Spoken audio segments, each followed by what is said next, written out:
Haven't you heard about the new law on mass logging near Lake Baikal? Clear-cut logging, yeah. What can you do? It's just business, nothing personal, except for the money. Everything's fine. It's the same mess as always. I don't want to say anything else. Scientists, eco-activists, and lawmakers have all spoken out. But the State Duma and the president ignored all of it. They don't think about responsibility, about the fact that the lake is dying and that it's their fault. And it's the same with the interested parties from China. For example, the coal mine belongs to Yangplus, Gurubosca, and the Chinese. The gold miners on the rivers are Chinese. The logging companies are Chinese. It's Chinese people everywhere. Honestly, I think we need to appeal directly to Russian citizens. I don't know, activists, the media, get the media involved and appeal to the Chinese Ministry of Foreign Affairs, asking them to stop destroying Lake Baikal and its ecosystem. If there's demand, there'll be supply. It's Russians themselves, with their own hands, for Chinese money. They're simply destroying the lake's ecosystem, like all. Neither the governors nor the president are thinking about what'll happen next. For example, in our district, the authorities are forging documents in favor of Chinese companies without thinking about the people or anyone else.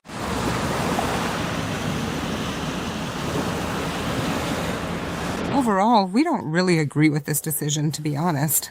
So that's all. To some extent, it will be lost, and our descendants will be left with nothing but barren fields. Overall, a lot of people here are really upset. This issue is actually being discussed, and I know that people are getting together. So just making calls to the authorities and so on, this is a really big problem for our region. So why do you think they passed this law if so many people are against it? Well, I think that maybe it's for some kind of construction for building needs. Because commercial interests, I guess, always outweigh our human ones. We're for making sure our planet lives and thrives so it can be passed on to our descendants as a whole. That's why we're against it. We're for preserving the planet. On a global scale, this is a really big problem. Let them hear us too. It's pretty clear who benefits from it, I guess. Those who are going to build. This infrastructure, if it really is going to be infrastructure, of course, well, it's a really fundamental question. On the one hand, if we're talking specifically about Lisvyanka, for example, there's definitely not enough infrastructure here. So people have been talking about the embankment for many years already. But if you dig a little deeper, honestly, it's pretty sad. This could affect our endemic species, our nature. In a negative way. We've heard about it. We're outraged. Why? Well, I mean, if they're cutting down the forest, how else are we supposed to feel about it? Aren't you upset? They say it's sanitary logging. That's what they're calling it. A miracle, right? Sanitary logging. So basically, they're going to cut down the dead forest, so to speak? Is it all just dead trees standing there, or what? I'm completely against it. It's just sacrilege, destroying this forest. And Do you think someone could use this law for their own gain? well, everyone who wants to will take advantage of it. Honestly, it's probably all selfish from the very beginning. For what purposes? Isn't it all being done for that? For selfish reasons, most likely. Under the guise of good intentions, I don't know. We believe that it's necessary to involve, really, the international community, including UNESCO, so that experts can assess the ecosystems and the damage done. As it truly ends? In fact, there is a reason to appeal to the Ministry of Foreign Affairs of China, because they're the ones making money off this. Cutting down forests, extracting gold, and mining coal on our lands, specifically in the Baikal region. They're causing irreparable damage to this unique site. I believe everyone should get involved, including the media, and address this issue. Because we all know perfectly well that the Russian government has no interest in this whatsoever. And they're not going to do anything about it. And of course, those who stand up to protect this unique site will inevitably face some form of punishment. Well, we've already been through that. We know how it goes. If you speak out about any of these facts, you'll be punished. You're not allowed to talk about it because the president knows best. I believe the regional administration should stand up for the interests of the people who live here. So, has the law already been passed in its final version? Yes, it will go into effect on March 1st, 2026. Well, I mean, there are institutions here in our cuts that are supposed to handle this, if that's the case. It's already been passed, and they haven't said a word about it. I think that's a failure on their part. Do you think this law could be used in a harmful way? Well, honestly, I don't know. It's hard to say. But if it allows for large-scale fishing, then of course it could be harmful. As for fishing, we have regulated fishing here. Everything's legal. I mean, it's all regulated. There's a specific season when people are allowed to fish, and it's even stricter with the forest. I live here. I know how it is. Starting March 1st, 2026, clear-cutting of forests will be allowed, including for road construction and lane utilities. Don't believe it. I don't believe it.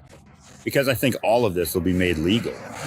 Besides, our Pribaikalsky National Park doesn't have the right to cut anything down or do anything like that. That's not right. I don't think that's going to happen. I don't believe it, especially not here. This is Lysvyanka. This is Baikal. It's just not possible. Maybe, yeah, somewhere else something like that could happen, but definitely not here. I don't believe it. Sorry. Well, on what grounds? This is a national park. How is it even allowed to cut down the forest here? This is a national treasure. There's a national park here, the Great Baikal Trail starts here, and there are lots of animals living here. Roe deer, bears. I'm not even talking about the owls, rabbits, squirrels, and all the others. So there are animals there too.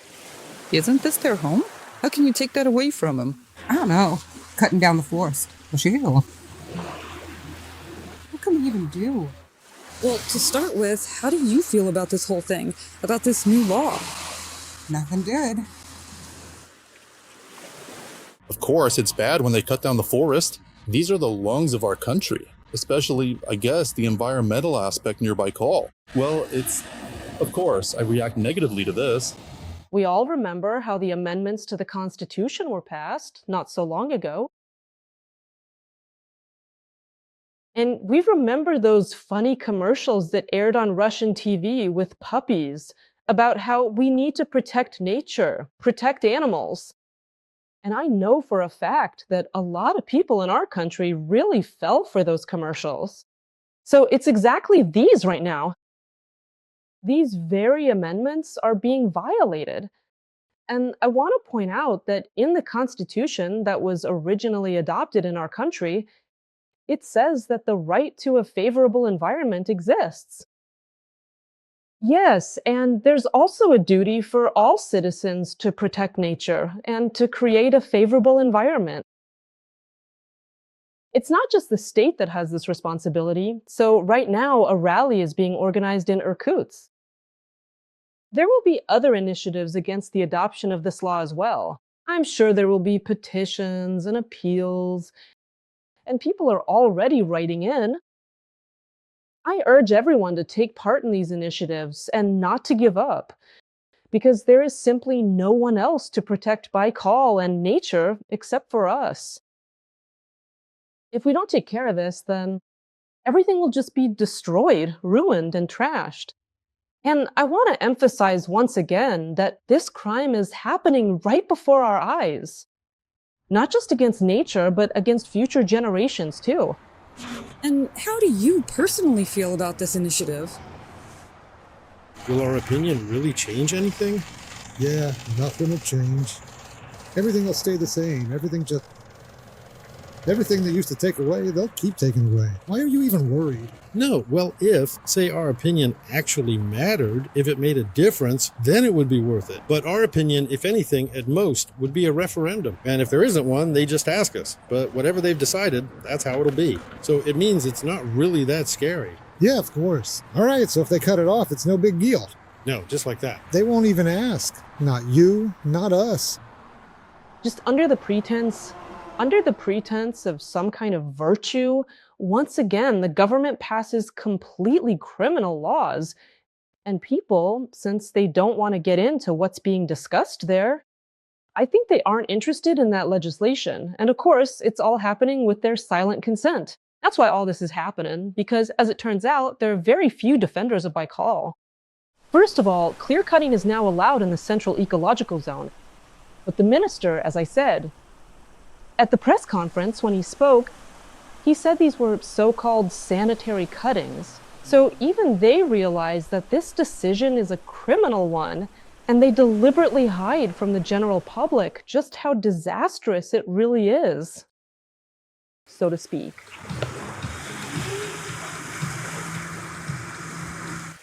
There needs to be a fire safety cleanup because there's a lot of dead wood lying around and rotten. If it weren't rotten and everything was removed on time, it would definitely be better. And of course, you can't use raw wood. That's obvious to anyone who lives here. Besides, maybe about 50% of people here still heat their homes with wood stoves. Where do people get their firewood? They buy it, it's brought in from Irkutsk by truck. But how are the grandmothers living right now? A truckload costs about 17,000 rubles, and all they have is their pension. Plus they need medicine, food. How do they survive? Well, that's just how it is. They save money on groceries. Well, of course, I think everyone understands perfectly well that this law allows cutting not just old trees. I think that, of course, they'll be cutting it down for commercial purposes too. The forest that's still good will be cleared for plots and for building commercial properties, buildings. Well, that's just my opinion. I hope I won't get in trouble for saying that. So, well, all I heard in passing is that they just passed a law like that. Well, I know that our representatives from our region in the State Duma were against this law. But nevertheless, it was passed. Honestly, I don't support it. At the moment, it's still functioning. The Great Baikal Trail, which runs along Lake Baikal. Yes, from Bolshikoti. It's an awesome trail, truly magical in its beauty, and a lot of people come here specifically just to see it. You could say it's like the Baikal Riviera opening up. The views there are just stunning. It's really awesome. In addition to the law on protecting Lake Baikal, amendments to the land code are being prepared so that people can get away with a lot more in these areas and in the water code as well. So these are just a series of deliberate, well-thought-out decisions to exploit these territories, the natural ones that are still left. So pretty soon, there might not even be any talk of balance, industrial production, or truly ecological areas anymore. Basically, capital is becoming the only thing that matters. And those interested parties mentioned in various investigations have simply lost it. There are no boundaries left and no shame anymore. No limits at all. And all this is happening while China's involved. We know very well from our own experience that the forest stands that have already been damaged were supposed to be cut down. But for these logging operations, clear cutting will also include healthy living forests. There have been plenty of such precedents, and all of this will be taken advantage of by logging companies and timber harvesters. And of course, all the timber will end up going to China. Furthermore, the water protection zone around Lake Baikal has been reduced, and those land plots that were within the protected area couldn't be sold before. Now you can sell them to anyone. And of course, there are interested parties. That's China. Moreover, articles in the Chinese media confirm exactly What I'm saying is there's ongoing interest in Baikal. Tourism development. What kind of tourism? Building hotels, houses, and resorts on the shores of Baikal. No one has thought about the fact that Baikal is seriously ill and its waters are polluted. So let's bring tourists there and show them what careless hosts we are. No one thought about that either, no matter how many times we've appealed. To various agencies, including government authorities, about monitoring the damage done to Lake Baikal's ecosystem. No one wants to take responsibility, but in reality, an environmental disaster has already begun at the BPT. No one wants to talk about it. Here, the only thing that matters is money. Hotel construction, logging, mining, like apatite mining in the Baikal area. In the buffer zones, forests are being cut down. All the talk and arguments are about the CES, the Central Baikal Zone, the ecological zone. But no one ever thinks about the surrounding areas. This is a zone, a buffer zone in an area affected by atmospheric influence. For example, in the buffer zone, the Chinese have cut down almost all the forests in the watershed area. River ecosystems have been disrupted. Today, Chinese companies are operating on all the rivers, mining for gold. There is also ongoing work at the Zashalanski coal mine, and forests are being cut down. They're building a road for vehicles behind the pipeline, which will see more than 500 trucks passing through every day. Naturally, this means dust, and the area is already heavily waterlogged. Over the course of 162 kilometers, where this road is being cut through, it goes through cedar forests, water protection zones, spawning protection areas, and protective forests. These heavy trucks will be driving through, and all the dust and emissions from the vehicles will settle in the ravines, and this is a mountainous area. The dust isn't going anywhere. It'll all be washed away by rain and precipitation, and all of it will end up in the rivers. They're also building culverts there, but the culverts are only near the bridge crossings, where water from the road will flow. Again, it'll flow into the rivers, because the entire road will run along the length of the riverbanks, the floodplains of the rivers. This will cause enormous harm to the ecosystems, and also to the Selenga, which carries its waters to Baikal, where, by the way, you can't even swim anymore. That's in 2025. I'm not making anything up. I'm stating facts that have been published in the media. In 1925, swimming in the Selenga River was banned because you could get sick or catch an infection. And there aren't any treatment plants. The ones in Ulan-Ude don't work. And the ones along the shores of Baikal don't work either. This was mentioned by Deputy Ryabtsev from the State Duma. And by the way, he's from United Russia. She was outraged. Why aren't they working? The treatment facilities in the buffer zone don't work either. Everything gets dumped straight into the rivers, and all of it ends up flowing into Lake Baikal. No one thought about that either. When the rivers in the watershed area get polluted, that's the Trans-Baikal region, the water gets murky and heats up. Even though those used to be mountain and taiga rivers, well, I'll add, they used to be. The riverbed itself is almost completely destroyed. Gold miners have dug it up several times over. And now, on top of that, there's something else. A coal mine. A Chinese one. Now, the Chinese don't even let the local people have any coal. They said, until the road is built, you won't get anything. Even though the coal was burning all year long.